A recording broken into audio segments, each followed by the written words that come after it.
مجھے بھی سلام کرو یا اللہ اکبر. اب گھر میں جائیں گے تو کہیں گے السلام علیکم ورحمۃ اللہ وبرکاتہ. انشاءاللہ کرو انشاءاللہ. پھر دوبارہ آپ یوں کہیے گا الصلاۃ والسلام علیک یا رسول اللہ. سیرت کمیٹی کی 98 عرص سیرت مبارکہ کی اس تقریب میں بیٹھنے والوں کوئی ہے ایسا جس کی یہ نیت ہو شروعاتی مراحل میں پیدا ہوئی ہو کہ ہم گھر جائیں گے تو حضور کو ایسے سلام کریں گے؟ کوئی ہے ایسا؟ بہت بہت شکریہ. کتنی باتیں ہوئی بولے؟ 2 باتیں ہوئی. آپ تھکے ہوئے ہیں. پہلی تقریب میں ایران میں تھا، بغداد عراق میں تھا. تقریباً 5000 کلومیٹر میں نے بس کا سفر کیا اور پیروں میں سوجن آ گئی اور گھر میں نہ رہا. گھر میں اترا، سامان رکھا دلی ایئرپورٹ سے گیا اور پھر بھاگ گئے. تقریباً 20-22 دسمبر تک 2-3 دنوں میں شاید کبھی گھر کی جانے کی صورت نکلی. سمجھے؟ تھکاوٹ تو ہم لوگوں کی پہچان ہے، علامت ہے. لیکن آپ جیسے لوگوں کے چہروں کو دیکھتا ہوں تو تھکاوٹ بھول جاتا ہوں. خدا کی قسم حقیقت ہے. حضور کی باتیں کوئی سننے والا ہو تو پھر دل کہتا ہے کہ اپنی جان بھی اس کے قدموں میں ڈالنا ہے. حضور نے 2 باتیں فرمائی. اب کتنی بچی ہے؟ اونچی بولو. ایک. میرے آقا فرماتے ایک مرتبہ قل واللہ احد شریف بھی پڑھ لیا کریں. حشمت بھائی سے پڑھا کریں. آپ میرے بھائی ہیں، اپنے بھائیوں سے گزارش کر رہا ہوں اسے پڑھا کریں. اور اپنے ان تمام تر بھائیوں سے گزارش کروں گا اسے پڑھا کریں. یہ 3 باتیں ہیں. 10-12 سیکنڈ لگے گا انشاءاللہ. اپنی بہن کے یہاں جائیں، اپنے دوستوں کے یہاں جائیں، اپنے بھائیوں کے یہاں جائیں تو انشاءاللہ ایسا کریں گے. کتنے لوگ ابھی جلسے کے بعد گھر جا کے ایسا کرنا شروع کریں گے؟ انشاءاللہ. دعا کرو اللہ ہمیں توفیق عطا فرمائے. آمین کہہ دو. کئی سال ہو گئے میں نے حدیث شریف سنی ہے. دن میں 20 مرتبہ کسی کے یہاں جاتا ہوں تو 20 مرتبہ حضور کی سنت پر عمل کرتا ہوں. خدا کی قسم کرتا ہوں. شاید کبھی مہینے میں ایسا کبھی ہوتا ہوگا تو بھول جاتا ہوں. ایسا نہیں. باوجود رہنے کی عادت ہے تو کہنے کا مطلب ہے کہ میں کسی سنت کو فالو کرتا ہوں. سلام کرو، میرے سلام کا جواب دیں. درود پڑھ کے حضور کی پیدائش کے حوالے سے کچھ باتیں کرتا ہوں. آپ تھکے ہوئے ہیں، مجھے چاہیے آپ کی خدمت کروں تاکہ آپ کی تھکاوٹ آپ کی پریشانی کا باعث نہ بن جائے. السلام علیکم ورحمۃ اللہ وبرکاتہ. اب اس کے بعد ہمیں اور آپ کو مل کے درود پڑھنا ہے. یہاں سے مدینہ شریف کا فاصلہ کتنا ہے؟ تقریباً منیمم 3000 کلومیٹر کے آس پاس. میں نے میپ دیکھا نہیں، مجھے آتا ہوگا سمجھے. دلی اور ممبئی سے سیم ایسے ہی 2800 29 32 3500 کا فاصلہ ہے.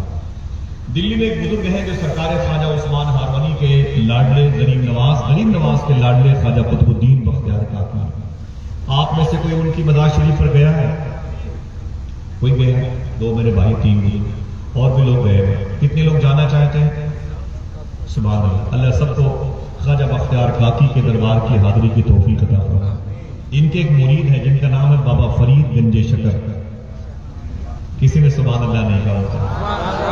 یار تعجب کی بات ہے. ایسے ویسے کوئی بزرگ ہیں. شاعر نے کہا تھا کچھ ایسے رابطے ان سے شدید ہو گئے ہیں کہ ہم لڑے بھی نہیں اور شہید ہو گئے ہیں. کبھی جو وقت ملے ان کے پاس بیٹھا کر جو لوگ عشق میں بابا فرید ہو گئے ہیں. ایسے ویسے بزرگ ہیں جن کے 2 بیٹے ہندوستان میں حکومت کرتے ہیں. ایک کا نام ہے محبوب الہی، ایک کا نام ہے صابر پاک. صابر پاک کے پیر ہیں، صابر پاک کے ماموں ہیں، صابر پاک کے استاد ہیں، صابر پاک کے سسر ہیں. بابا فرید گنج شکر. یہ اختلافی دور ہے.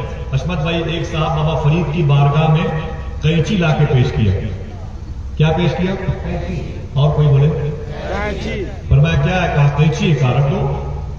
پھر کچھ دیر کے بعد ایک صاحب آئے، بولے حضور تحفہ ہے. فرمایا کیا ہے؟ کہا سوئی لایا ہے. کھڑے ہو گئے. اسے دعاؤں سے نوازا. اللہ تجھے اس احسان کا بدل عطا فرمائے. اللہ تجھے خوب ترقیاں عطا فرمائے. کھڑا ہو گیا قینچی والا. اس نے کہا حضور اتنی بڑی قینچی دی ہے، ایک دعا نہیں نکلی. اتنی بڑی سوئی دی ہے اس نے، اتنی ڈھیر ساری دعائیں. وہ فرماتے ہیں بابا فرید یہ بتا قینچی کا کام کیا ہے؟ اس نے کہا کاٹنا. کہا سوئی کا کام کیا ہے؟ کہا جوڑنا. کہا سن فرید کاٹنے نہیں جوڑنے کے لیے زمین پر آیا. عجیب صوفی بزرگ ہے، عجیب صوفی بزرگ ہے.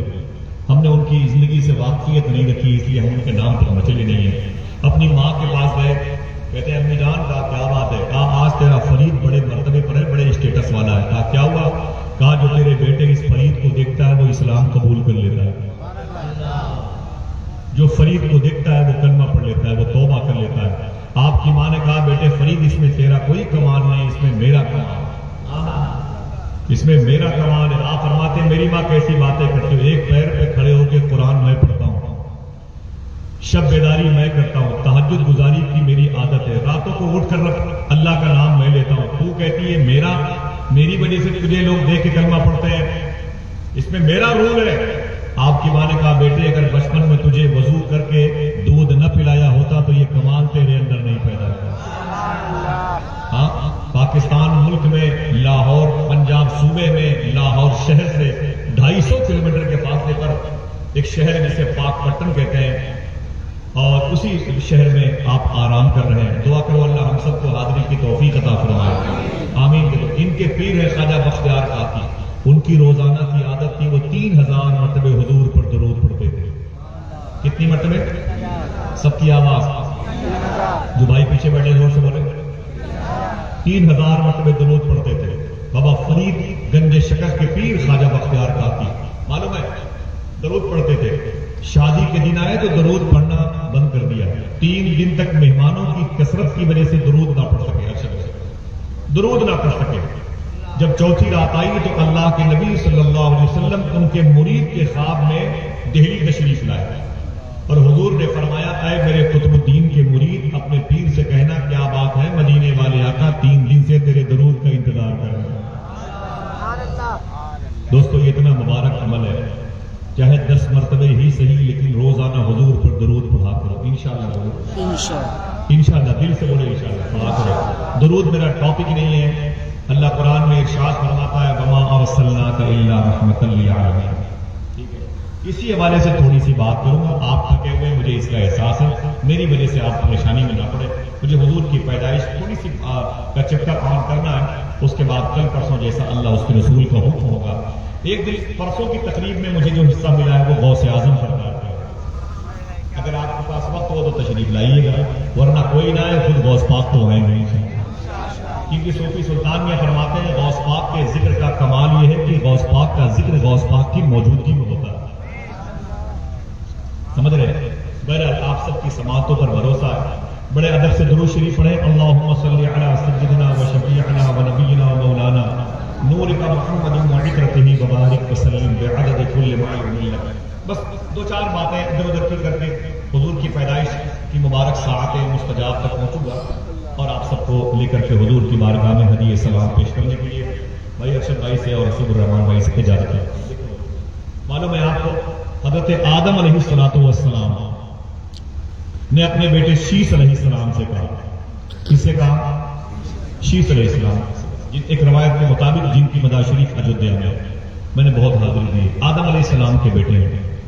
آپ نے فرمایا میرے بیٹے شیس میرے انتقال کا وقت قریب آ رہا, میرے انتقال کے بعد اگر کوئی مشکل گھڑی آئے نا تو محمد کے نام کا وسیلہ دے. کس کے نام کا؟ محمد صلی اللہ علیہ وسلم. تو جناب شیس علیہ السلام نے اپنے والد کا دامن پکڑ لیا. بولے ابو آپ پہلے انسان ہیں, آپ کو ابو البشر کہا جاتا ہے, آپ کو ابو الانسان کہا جاتا ہے, آپ پہلے انسان ہیں. یہ محمد کون ہے؟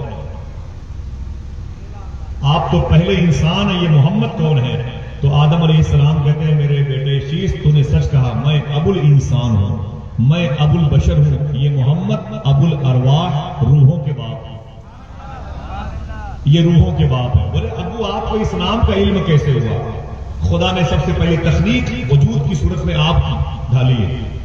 یہ محمد کون ہے, آپ کو اس کا علم کیسے ہوا؟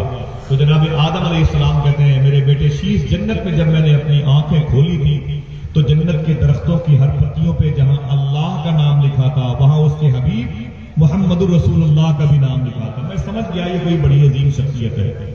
اور پھر آدم علیہ السلام نے جملہ ارشاد فرمایا میرے بیٹے شیس میں یہ بتانے کے لیے آیا ہوں زمین والوں کو, اپنی امت کے لوگوں کو, اپنی اولادوں کو, تیاری کرو نبیوں کے سردار آنے والے.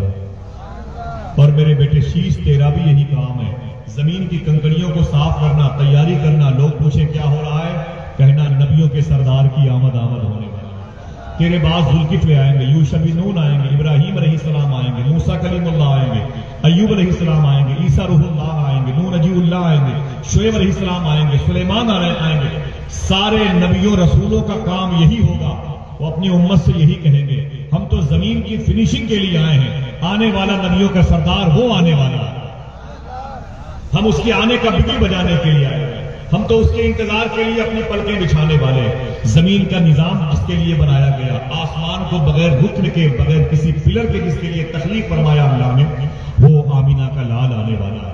آدم علیہ السلام کہتے ہیں میرے بیٹے شیش، اسی مبارک نام کی وجود کے انتظار کے لیے اللہ نے ہم کو تجھے آنکھیں عطا فرمائی۔ اب وہ ذات اللہ کے نبی صلی اللہ تعالی علیہ وسلم کی صورت میں حضور صلی اللہ علیہ وسلم کے مبارک خاندان، معلوم ہے کہ قصی، کلاب، مرہ، پھر ہاشم، عبد مناف، اور اس سے بعد ہوتا ہوا کہ جناب عبد المطلب، عبداللہ، اور پھر نبیوں کے سردار کی صورت میں ہے۔ ایک دو بات تھوڑی سی ٹف لگے گی، آسان کروں گا، میں گفتگو بڑی آسان کرتا ہوں، سنیں۔ اللہ کے نبی صلی اللہ علیہ وسلم کے پردادا ہیں حضرت ہاشم، ان کی پیشانی پہ نور مصطفیٰ چمکتا تھا۔ مدینہ شریف تشریف لے گئے، جب اس شہر کا نام یثرب تھا تو وہاں کی لڑکی سے آپ کی شادی ہوئی جس کو سلمہ کہا جاتا ہے۔ اس سلمہ کی کوکھ سے ایک بیٹا پیدا ہوا جس کو عبد المطلب کہا جاتا ہے۔